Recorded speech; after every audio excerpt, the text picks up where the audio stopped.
I'm here with Joseph Hollowell. Joseph's got a story to tell. I've known him for 14 years. Man's the most honest man I've ever known. He's a good man. He helps out people, always has. What I've always noted about him, if you got weights in your yard you're not using them, he'll ask if he can have them. Because that's how him and I met. He walking by, he's like, "You using them?"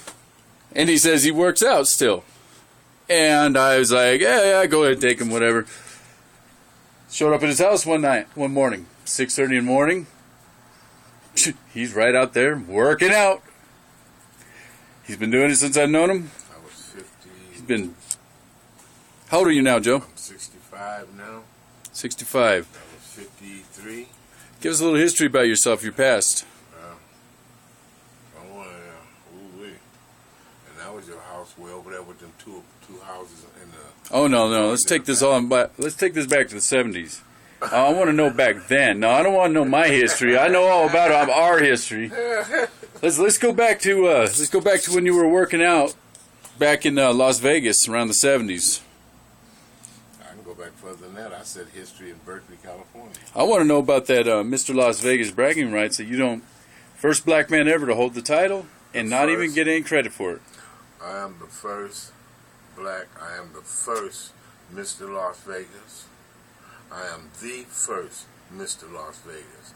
I am the first black Mr. Las Vegas. Whoa, okay. Yeah. And, you have there's two coinciding. I am the first.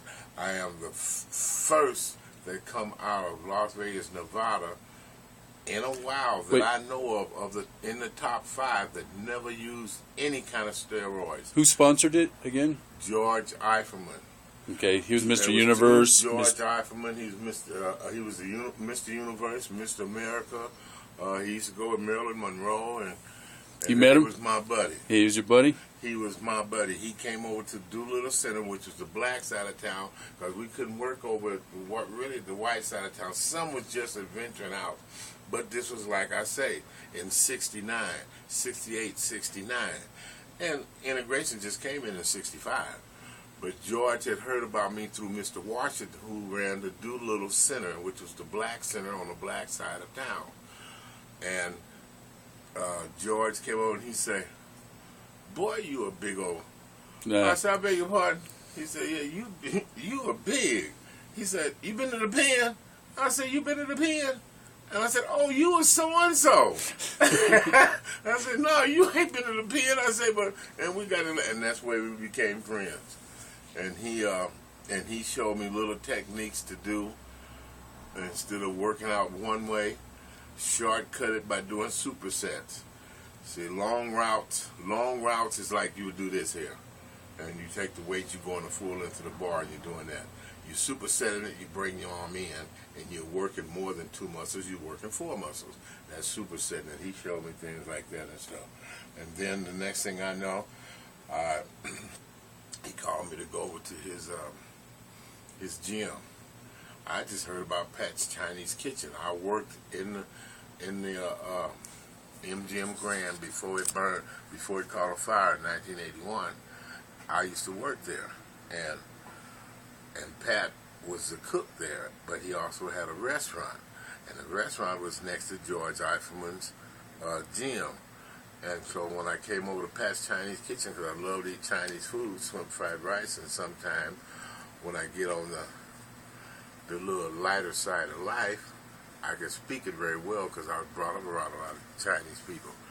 And so one thing led to another, and George saw me coming over past Chinese Kitchen. He said, "Well, you come on in here. You come over here. My gym is here." And so on. I said, "Oh, okay." I said, "But they might not allow me in here." So we got to laughing, and he showed me a couple of techniques and worked out. And about 3-4 months, about 5 months later, he put on a show. He didn't have nobody at his gym. He had weightlifters. Weightlifters is different than bodybuilders. So you can take a little bit of weight of 25 pounds, but it's the more times you press it to make you get a muscle. A weightlifter, he'll put 25 pounds on, press it one time, he want to put another 10 on, press it, he want to put another 10 on. He keep going up because he's going for the strength. The bodybuilder is going for the definition and the prettiness of it, as we call it. The weightlifter is going for the bulk and the strength. So he came over to the gym, and it was about 3 days because I was going to a university then. I was at the university, and Did you graduate University of Las Vegas? no, I'm 8 credits from graduating. Where'd you play football though? UNLV. Okay. I played football. I got a scholarship to Jackson State College. Played for a year, then I had to drop out because I had to take care of my baby. You've been taking care of people all your life. I know that. You've been taking care of people all I've known you. Yeah, right. But it's not bad, maybe it'll keep you young, maybe it'll keep you thriving, but it teaches you things. You learn things. You learn that Henry is not like Frank. Frank is not like John. And I definitely don't want Frank to be like John. So you try to stop. Not every method works for every person. Every method don't work for every person. I think we've had our own little back force, this, that, and we can always come back together in the land. We can always come back and talk. See, it's something you think. Best thing a friend of mine sent me. Yeah, best thing a friend of mine sent me is friends are like butt cheeks. Little shit comes between them, and they'll always come back together in the end. That's a good way to.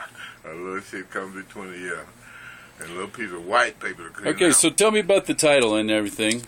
You won it. How many people were you competing against? What got me against in that? It's in the paper. My baby daughter now is trying to run down a few of the things. At that time, they had two newspapers in Las Vegas: the Sun, the Las Vegas Sun, and a Review General, RJ, Review General paper. Well, but now they're combined. It's just one paper, the RJ, I believe now. My daughter's trying to run down the tickets and things. That was so long ago that they didn't have certain things in the paper that they wouldn't put in about certain people. It's taken a long time to transfer hard files over to computer files. They're still doing them. They're still doing That's why warrants are showing up from way long ago, is because they're still processing them little by little and stuff like that. And so when it comes to newspapers, microfiche to switch over to computer, and because most old newspapers were done by microfiche, but be surprised how much. All it takes is one building to burn down, and there goes history. That's like Sheral come and told me. She said, well, people can come to you. I see why your family brings you a lot of shit to keep. Say, take it to Joe. Joe can keep it. Joe can keep it. Or he can remember it. See, I remember it was all the way back when my family told me about days way back then. That you don't even want to talk about. So far, there's no recognition. I mean, what did you get for the show? Did you get, here's your trophy, here's your plaque? I got a trophy. You got a trophy? Picture taken, put in the paper. A trophy and a ribbon, and they had TV back then, right? No, I'm just kidding. Yeah. I better not say much. I was born 2 years later. They didn't have no cell phones though. Oh no! If they did, that'd cook a brain. Plus we had Superman telephone booths. We didn't have the halfway. It was still. Is this when you had to rotary dial a phone? Yeah, and it was still a full booth. At least it wasn't operator. I need to be, and then listening in. No. If you picked the phone up, they could track you, but it'd take a few minutes. You'd have been dead and buried by the time they got there. But I call them Superman booths. They still had them booths. And then in mid-'80s or early 80s, accordion doors they on came them? in with the half doors. They came up with the half booths. You go into it and just to have from here up. Hey, you're not a kid. I mean, these kids these days don't even know the pleasure of finding a bunch of change in the change thing of a phone booth. I mean, seriously. On the floor. That right there, right now, you're lucky if you can find a debit card or something. It was 1, 2, 3, 4, 5. It was a man by the name of a boy. Well, he was like 6 or 7 years older than me. He ended up being a dealer at the Riviera. His name was Victoria Washington. We all call him Vic Washington. He was a bodybuilder back in Chicago, but he got embarrassed on a couple of shows. They cheated him out because things would happen. They put Politics. the favorite and put the favorite in a hometown boy and stuff. So this is back for the day of people getting sponsored and all that. Yeah. Okay. How long did that competition run for? Is it still running? Mr. Las Vegas is still going. They done got bigger and bigger. I had a nephew to win it, and I had a good friend. So you're just You're just the first. You were the first winner of the Mr. Las Vegas bodybuilding title. But yet there's no acknowledgement anywhere about it. No. Do you have Sponsored through George Eiferman, started Joseph Hollowell. And the next one was George Jones, my nephew, blood nephew. And the next one was oh, so you just brought the family Thomas. taking the whole competition. They look like they did. I was gone. I was in California, and I moved back to Mississippi for a while, seeing about my family. You got any pictures of doing you things. back then? No. My daughter and them and things has them all. I don't have none. I need your daughter to send me one if she can. Just a picture. You know, because I did kind of break the rules in the house and all. You kept telling me that you've never been on the internet, nowhere, and so I went and broke that rule and put you on the internet. But then I realized afterwards why it was such a, thorn in your side and why you weren't on the internet. So I do apologize for that. I wish I would have realized then. Well, it was that and a few other little things. Yeah, well, me being a pain in the butt, but other than that. You have to turn that off right now. Okay.